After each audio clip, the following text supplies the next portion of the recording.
Chris. How are you, Jenny? I'm doing well. How are you? Good. What is citizen science? So citizen science is basically just non-professionals, amateurs participating in science. And so there's a bunch of different names for citizen science. So some people call it citizen science. Some people call it participatory science. Some people call it crowdsourcing. Actually, my favorite term is community science. So it's basically, so you're a professional scientist, right? You get paid to be a scientist, right? But there are people who are not paid, who are amateurs, who also want to participate in science. And so community science is really this idea of people participating in science and collecting data and analyzing that data and coming up with new theories based on that data. And citizen science or community science doesn't just have to be community members. It can be amateur scientists and professional scientists coming together and working together, trying to solve scientific kinds of problems. So it's really a way, it's really a term. This community science term is a term that means kind of everyone, the community, participating in scientific discovery. What kind of opportunities are out there, and where do you have to live to participate? Well, so there's a bunch of really cool opportunities. There's actually thousands and thousands of opportunities, but I want to tell you about 3 of these opportunities.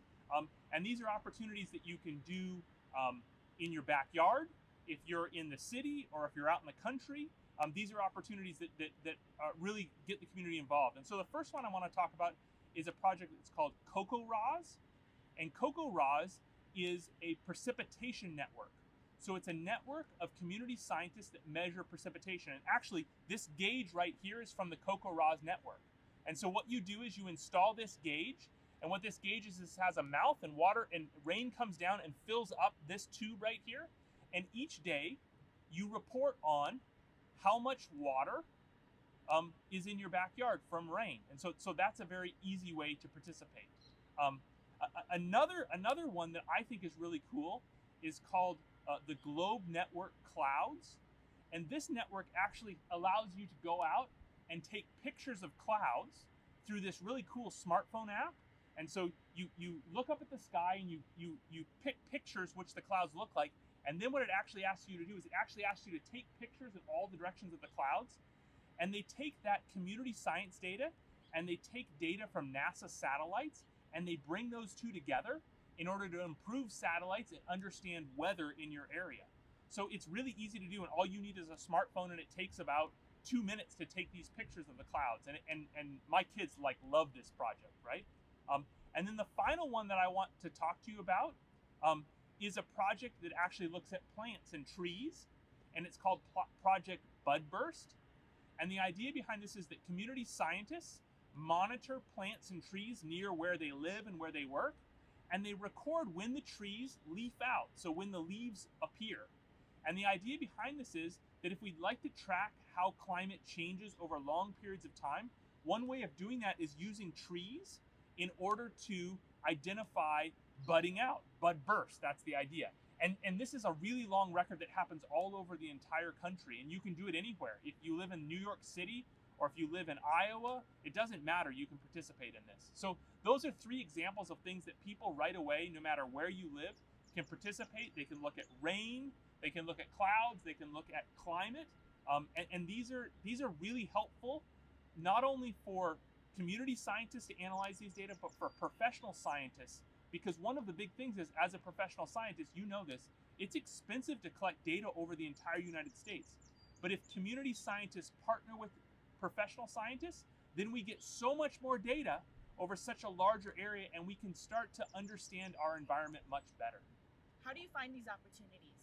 So it's kind of hard sometimes to find these opportunities, but there are a couple of clearinghouses. There's a couple of websites that you can go to find these opportunities.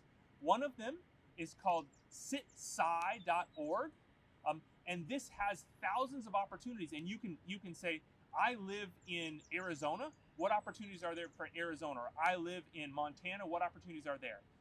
Another one is called citizenscience.gov, and that's the United States government's citizen science platform. And so that shows all of the citizen science or community science projects that you can get involved with as an amateur scientist. And then if you want to go outside this world, there's a really cool project that's called Zooniverse. which actually looks at things not only on this planet, but in other planets. And so you can track stars and you can track craters on the moon, you can track penguins, you can do all that with this Zooniverse. And so those three things, citsci.org, citizenscience.gov, and zooniverse.org, are three websites that have a ton of community science kinds of projects that you can do.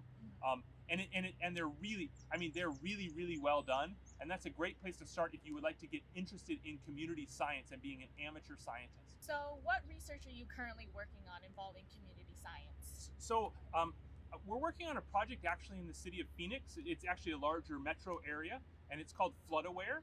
And so what we're interested in doing is we're interested in understanding where in urban environments we have flooding during the monsoon season or during the heavy raining season. And so what we're doing is we're actually partnering with community scientists in order to determine where it floods and when, in order for us to forecast where flooding may occur for public health safety issues, right? And so the idea behind this is that we set up these giant rulers, basically, in areas that we have the flood. And I actually brought one with me so I can show you kind of how it works. And so this is the giant ruler. And what it has on the ruler is it has this ruler and it has these stripes. And the way it works is that if there is flooding water, the water will come up this sign onto this ruler, and we ask people to send us a text message of where the water level is on this sign. The other thing that we do is we're developing this new tool where people can actually take pictures of this sign, and based on where the water level is on these red and blue stripes, the image processing will actually tell us what the water level is. And so along with this sign, because this is kind of a random sign, right? We also have these informational signs. And these informational signs allow people to understand, community scientists, to understand what we're doing and where they can go to get more information on this. The really cool thing about this is that anyone can participate. And the idea behind it is that there may be times where us as scientists, we can't get out to all of these sites. Us as professional scientists, I should say, not amateur community scientists. We can't get out to all of these sites.